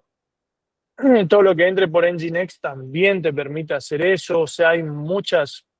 Entonces, el login permite registrar cada acción significativa. Si no lo tienen, tienen que activarlo manualmente en su aplicación, con middleware, etc. ¿Por qué? Porque nosotros necesitamos saber quién accedió, cuándo accedió, o sea, quién es, este navegador, este sistema operativo que lo ve todo, o sea, que lo ve la IP, esto, lo otro. Tenemos que saber cuándo, desde dónde, de qué país, de qué origen, de qué esto, de qué lo otro, cuándo, fecha, hora, zona horaria, todo. ¿Desde dónde? ¿Qué endpoint? ¿A dónde fue? ¿Qué hizo? ¿Qué le respondió? Todo tenemos que tener el control nosotros, porque si no tenemos ese control, o sea, si ustedes ponen una aplicación, si yo tuviera a alguien que hace 10 años me hubiese dicho todo esto, yo hoy sería más feliz. Capaz de algunas canas que tengo en la barba no me iban a salir. ¿Por qué? Porque esta cosa que es súper importante, que capaz que ustedes la toman, como le dije hoy, capaz que ustedes piensan que yo estoy hablando acá del divino botón, le entra por acá y le sale por allá, y vienen y estudian lo que ustedes quieren para probar nomás y se van. ¿Qué sucede con todo esto, muchachos? En la historia real van a levantar un sitio web, su primer clic. Vamos a suponer esto. Yo estoy hablando que ustedes son una persona, ¿está? Pónganse en ese papel. Yo le estoy hablando a cada uno de ustedes individualmente. Consiguen un cliente, salen acá de la facu, consiguen un cliente. Diario Norte. Le dice, che, vos sabés que estoy peleado con mi programador. Necesito que me haga la página y que me mantenga todo el sitio web funcional, porque mi programador se fue, me dejó en banda, me tiró ahí el código. Vamos a suponer que tienen ese escenario. Ustedes le dicen, sí, yo te hago, si yo aprendí mucha programación en la facultad. Se van, ponen en funcionamiento, al otro día están tomando el Nesquik en la casa ustedes y les llaman del diario. Che, ¿qué pasa? Pará, ¿qué pasa? Que no anda, que esto, que lo otro. Y el otro lado, allá en el otro lado del mundo, está un chinito desayunando. Y ese chinito que está desayunando le está metiendo bomba a tu página web. ¿Qué pasa? Si ustedes no tienen en cuenta el core de todo esto, ese chinito todos los días le va a sacar una canita. ¿Entiendes? Porque le van a poder resolver. Ahí levanté, le reinicié nomás el servidor. Ya anda, ¿no? Se van, siguen tomando el Nesquik. Al otro día, lo mismo. Al otro día, lo mismo. Y va a llegar un momento que su paciencia tiene un límite, ¿se entiende? Pero para todo eso existen metodologías. Entonces, todo esto que yo le estoy dando de teoría es para que Cuando vayan a ese primer cliente, no le agarre el chinito y le dé vuelta como quieren. ¿Se entiende? Usted tiene que estar preparado para eso. Sí, sí, normalmente te agarra varias veces, tío. Sí, sí, te toma de punto. Y es como que le encanta a la gente tomarte de punto. Es como que le encanta darle vuelta a tu software y que vos te sientas preocupado y que vos estés ahí frustrado y que está por perder el cliente y no sabe que del otro lado vos estás comiendo con esa plata, ¿me entendés? Y no sabe que mañana se enojó con vos también, el de Diario Norte, y le contrató al otro fulano. ¿Por qué? Porque el chinito le sigue jodiendo la bola, ¿me entendés o no? Porque es así, boludo. Y nada, la motivación no es económica, la motivación es acá, muchachos, en la programación no existe la parte económica. Primero está el yo hice tal cosa, el trofeo, ¿entendés? El orgullo, se sienten orgullosos, la mayoría de las veces se sienten orgullosos de hacer ciertas cosas o decir, mirá, este trofeo, yo hice esto. ¿Se entiende o no? Para eso hacen daño muchas veces. Otras veces no, qué sé yo, depende. Hay veces que es paga. En el caso, estoy hablando de un diario, por ejemplo, en el caso de un diario puede ser muchas. Puede ser que exista intereses políticos, tipo, vos no quisiste publicar tal cosa, bueno, 10 millones de hackers de hindúes allá que no duermen nunca, bueno, eso te iba a meter, ¿me entendés o no? Y sí, boludo, hay gente que tiene guita y dice, bueno, ¿sabes qué? Te doy $10.000. ¿Y qué? Los hindúes allá, como viste lo que hicieron con Microsoft, que supuestamente eran todo, contrataron una empresa hindú que supuestamente era inteligencia artificial y eran todos neta escribiendo.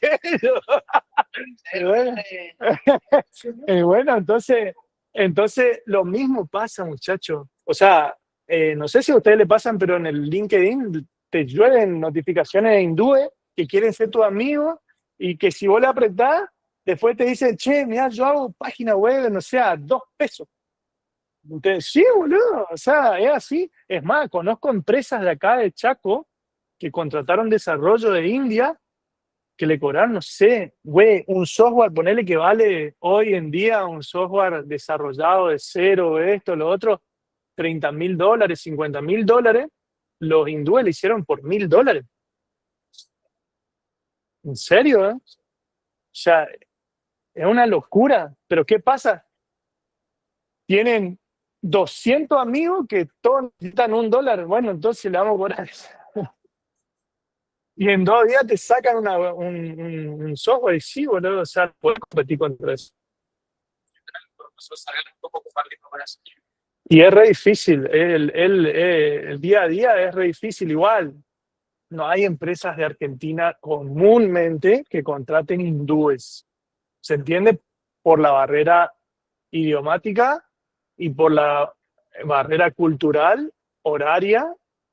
O sea, muchas veces nosotros combatimos los software de afuera. Si tenemos un buen nivel de software, yo, por ejemplo, no quiero ser egocéntrico acá, porque no está bueno, porque yo no me la quiero dar de nada, pero nosotros con nuestro software estamos compitiendo contra empresas de afuera en la región gracias al soporte que le estamos brindando. O sea, nosotros estamos compitiendo a nivel internacional y nacional contra Como, por ejemplo, no sé si escucharon hablar, que es un CRM, estamos contra Zendesk, que es otro CRM, Zendesk es brasilero, Como es de México, creo. ¿Y qué sucede? No tiene soporte. Localmente no tiene soporte. Vos tenés que mandar un mail, te contestan cuando quieren, la zona horaria es diferente.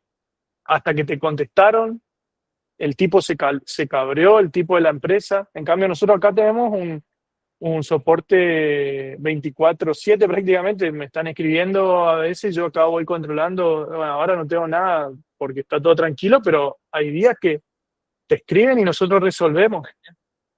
No es invertir, porque la atención al cliente la hacen los mismos desarrolladores, básicamente, porque es el software que se creó entre el equipo, digamos.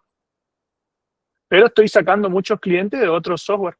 ¿Por qué? Porque no le brindan atención. Esa es la manera de competir. Hoy las empresas no están buscando el precio, ¿eh? Hoy están buscando que le des una solución, porque si vos vas a adquirir un software para tener muchos problemas dentro de tu empresa, vale, me quedo con los problemas que ya tengo. Bien.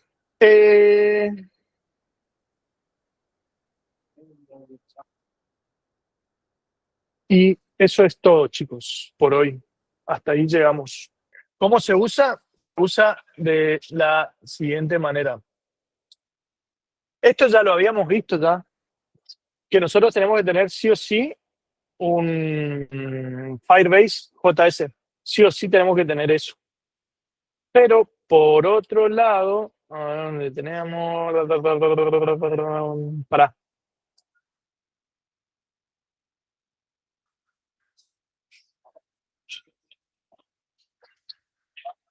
Acá está.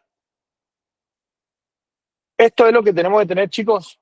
Si quieren verlo, y si no, vamos a darle a los amigos el lugar a escuchar. ¿Qué sucede? Nosotros tenemos que tener un middleware. Se está viendo, ¿verdad? Bueno, sí, nosotros tenemos creado un middleware acá que se llama, bueno, nosotros le llamamos middleware porque es la parte de seguridad central de nuestra aplicación, digamos. Y tiene una función que se llama Validate Firebase ID Token, que básicamente lo que hacemos acá, fíjense que luego de la ruta le mostré que nosotros podemos, nosotros después de la ruta podemos llamar a una función, que esa función sea un middleware. Esto lo que hace es, viene acá a esta función que tenemos acá adentro. ¿Qué es lo que hace esta función del Firebase Validate ID Token? Sin ir más lejos, nosotros tenemos, primero que nada, recuerda, esto ya lo habíamos hecho igual en el video anterior, tenemos esto. Lo que pasa es que ustedes no se están acordando nomás. Pero acá yo llamo al Firebase.js. ¿Qué es lo que tiene esto? Es la inicialización de mi proyecto. Dentro de la carpeta permissions tengo las credenciales. Las credenciales que yo me bajé de Firebase. ¿Se acuerdan? Bien. Esas credenciales que yo me bajé de Firebase, prácticamente tengo el get out. Entonces, yo lo que hago acá es inicializo el get out con el Firebase admin, con mis credenciales. Una vez que tengo todo eso, lo que yo hago es creo una función para validar con el next. ¿Se acuerdan que les dije? Bien.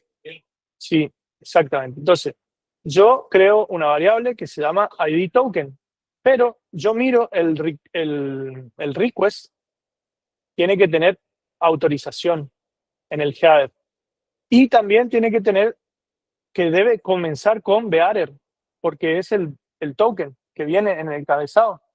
¿Se entiende o no?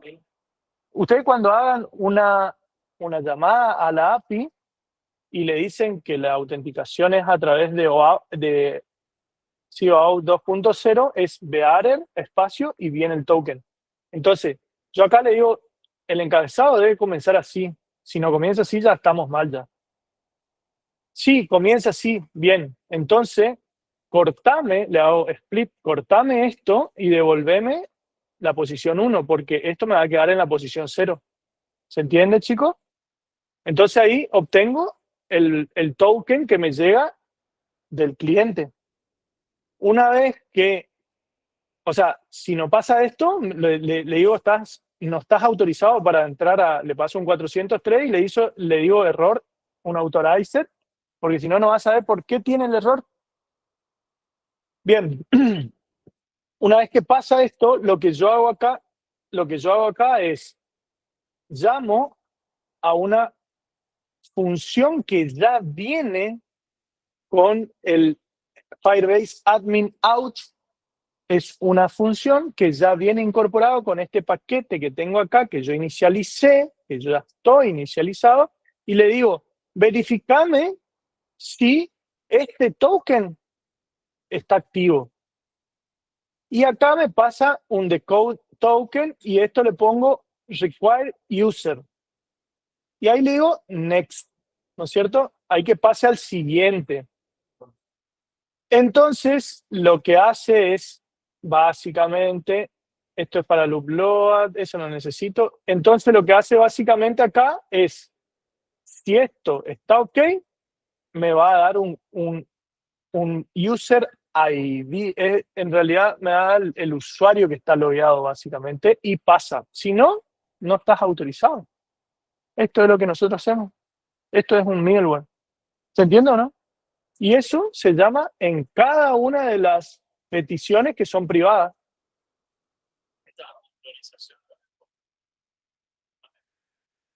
Después tenemos otro que se llama Validate Internal Firebase Function Token. Esto nosotros lo usamos para hacer validaciones con nuestro propio, digamos, nuestro propio token que tenemos internamente cuando nosotros, por ejemplo, exponemos la API para un cliente que va a usar no para nuestro frontend, sino esto es más que nada para que se comunique API contra API. Porque cuando es API contra API, nosotros le damos un API key, un API secret, y bueno, y se configura de diferente manera. Y después tenemos algo que se llama Handle File Upload. Esto es más que nada para saber qué tipo de archivo está subiendo el usuario, que la subida sea correcta, que la cierre, que la finalice. O sea, acá hay todo un código medio raro. Es que cuando se detecta un archivo, ver qué tipo de archivo es en el MIME type, acumular los chunks del archivo en memoria, porque se tiene que ir subiendo, o sea, se tiene que hacer con un buffer. Ese archivo puede ser una imagen, puede ser un texto, puede ser un audio, un video, lo que sea. O sea, hay muchas cosas que, si es un CSV, hay que validarlo. O sea, hay millones de cosas que nosotros, para los que usamos este tipo de validación, digamos. ¿Se entiende? O sea, son varias cosas. Su middleware puede actuar para varias cuestiones. Eso es todo. No es tan difícil. Pero está en la grabación anterior. Está en la grabación anterior y eso está en la documentación de Firebase. Y si usted le dicen a GPT, le dicen, ¿cómo tengo que hacer para crear un middleware con Cloud Functions en JavaScript para Firebase? Y le va a dar el ejemplo, es re fácil de hacer te va a decir, tenés que usar el paquete de out, tenés que pasarle la inicialización de tu proyecto y luego hacer la consulta en el endpoint. O sea, no hacer la consulta, sino poner en el endpoint el middleware. Y eso es todo, amigo.